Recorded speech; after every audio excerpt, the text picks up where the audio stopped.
What's up everybody? In this video, we're working on the what I call tired old Dodge Ram pickup, but we're doing something a little bit more fun. We're taking a break from all those maintenance videos, and we're gonna get rid of its useless stock radio and put in this brand new 7-inch radio I got that also comes with a backup camera. So we're gonna go through step by step on how to take the old radio out and put the new one in. Let's jump right into it. Now everybody likes an unboxing video, so in the truck, this is pretty much what we're gonna see the whole time is this radio. We gotta get this entire plate off, but first things first, let's go through what we got in the box. And what we got is a microphone for the microphone, probably for the phone. Got all the electronics that we need to adapt the radio back here. We got the backup camera, which is sweet because I've towed a trailer with this truck and it's a pain in the butt to hook it up without a backup camera.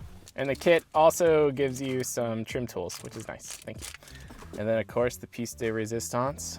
Oh, this beautiful new radio. Look at that. Look how much nicer that's gonna look. All right, let's put this puppy in.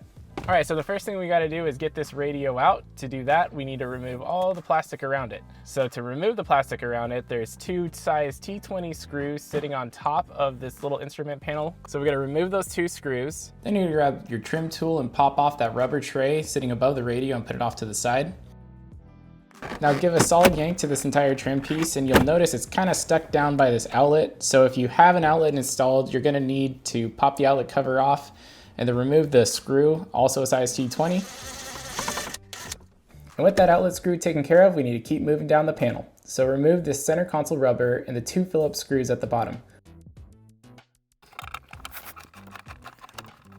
With those Phillips screws removed, you can see this entire trim piece has a lip under the center console trim. So unfortunately, that means we need to keep working down until we have enough room to pull the radio trim away far enough to get the old radio out. Getting at the center console trim, I'm going to use my trim tool to pop this little tray out, then the chrome trim that is sitting around the cup holders. Dang it, cut myself, I gotta go get a Band-Aid. With a fresh Band-Aid and glove so you don't need to see my bloody finger, I move more trim out of the way and then give the front part of the center console trim a good yank. The gear selector is in the way when in the parked position, so I need to pull it back. Since I'm taking the car out of park, I throw a block behind the tire and hit the parking brake. Now I just need to flip the ignition switch to on and then pull the car back into neutral. All right, pull this up more. Hey, this whole thing came out. Great. So just that little tab right there on the bottom got me this whole piece out. Okay, there you go. Oh, that's all we wanted to do right there. All right, so when my shifter is in neutral, it allows me enough room to pull this panel down without having to unplug all the little plugs back here and having to mark them and stuff. So I left the key in the ignition, took the negative cable off the battery again, and then left it in neutral. Leaving it in neutral is giving me enough room to work on the radio. So now let's get this radio out. Getting the old radio out is pretty easy. There are 4 7mm bolts you will want to remove. Then once removed, pull the radio out and unplug all the cabling going into the radio. The plugs on the old radio can be a little bit tricky to remove, so just grab a small flathead screwdriver and push down on all the tabs, kind of releasing them from their mounts, and then you just pull them off with your fingers. The most important thing when working with plugs is you're actually grabbing the base and not the wire itself. You don't want to rip the wire out of the base of a plug. Now for the fun part, wiring it all up. The great thing about this kit is all the plugs just kind of plug into the existing wiring harness. So you just need to make sure that you're plugging everything into the correct terminals, which you can't really mess up because they only plug into one spot. If any of this seems way too intimidating, just consult the user manual because the user manual shows you exactly where to plug each cable into. I already plugged in the harness for the subwoofer and other RCA cables, but now I'm moving on to the antenna. All you need to do to plug this antenna cable in is plug the antenna cable in and the satellite cable that's coming out from under the dash into the side with the 2 plugs in the harness. And then you're gonna plug the antenna cable into the radio. And then this little blue cable is just for if you have a powered antenna.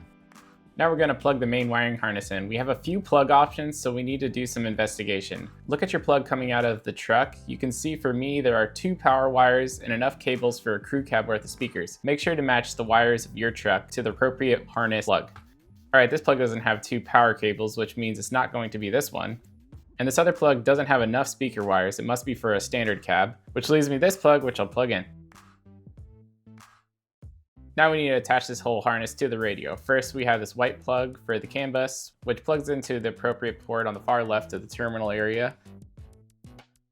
Then the main harness into the radio. All these little plugs have clear teeth and terminals that they match up with, so there's no way to get it wrong. Just take your time and make sure when you're plugging a plug into the radio, you're hearing a click. And also, if any of the plugs have any sort of like locking tab, make sure you're applying those locking tabs onto the plugs. It's time to wire up the GPS antenna and microphone. To not bore you with pulling trim and running wires, because we just learned how to pull this trim off, I'm going to use the power of editing.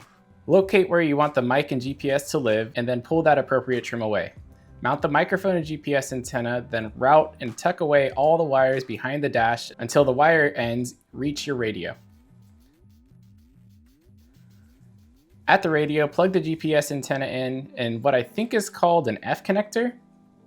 Then you're going to plug the microphone into the cable on the RCA harness marked mic.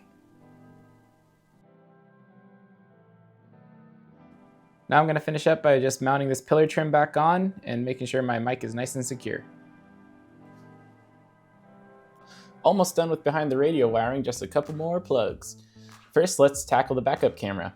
You're going to plug this short little camera harness with the yellow plug and red wire into the back of the radio into its far right terminal.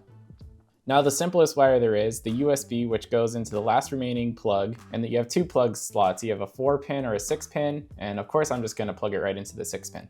Now going back to the backup camera, we're going to grab this super long cable, and then we're going to plug the yellow plug in, and then we're going to wire up the red wire. And yes, I'm using a butt splice, but typically I'd solder this, but you know, I'm making this video fast for you all just to show you how to install the radio.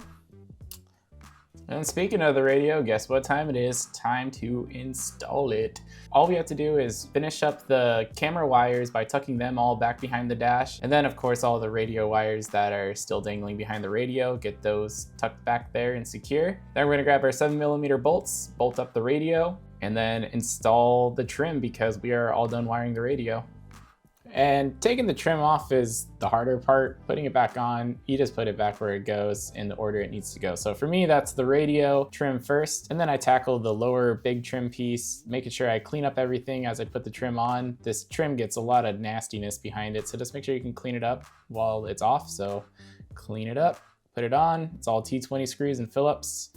Now once your radio's mounted and the trim's all on, it's looking really good, you're probably thinking, I'm just gonna call it quits and not wire this backup camera up. Well, don't do it. You're almost done. So how I went about wiring it, and there's lots of methods to doing this, but I went behind my dash, then ran it along the door panels underneath the interior door panel trim. Then I found a little hole in the back of my cab, met up with the rear wiring harness and routed that along the frame until I reached my rear left taillight. At the taillight now, we're going to undo the two T25 screws and pull the taillight out. Unplug the reverse light and brake light with a push of the tabs and a solid yank on the plug. Remember to hold on to that plug and not the wire. Then make sure you're working on the reverse light, which is going to be a bit smaller of a plug and typically on the bottom half of the light. Now we need to route the red and black camera wire up. Back at the reverse light, you're going to see all this wrapping around the wire. We'll need to remove about 6 inches of this wrapping, enough space to allow the new camera wire to be spliced in. Now snip the reverse light plug out, making sure to leave enough wire to work with, and strip all the wire ends. Now we will twist the red camera power wire with the white and red reverse light power, then the black with the black. I throw some shrink wrap on it because I will solder this connection. You can quick splice if you're feeling lazy, but for this bouncing around the taillight, I'm definitely gonna solder. Next, grab the plug and twist its original wires back together. And now these wires are just dangling around loosely twisted together. So I plug the reverse light back into the taillight, and then I rest the whole light on a stool, so that allows me to solder a little bit more easy without holding the taillight up. Then I heat all the shrink wrap up, and don't forget to plug your brake light in and then reinstall the whole tail light using those two T25 screws.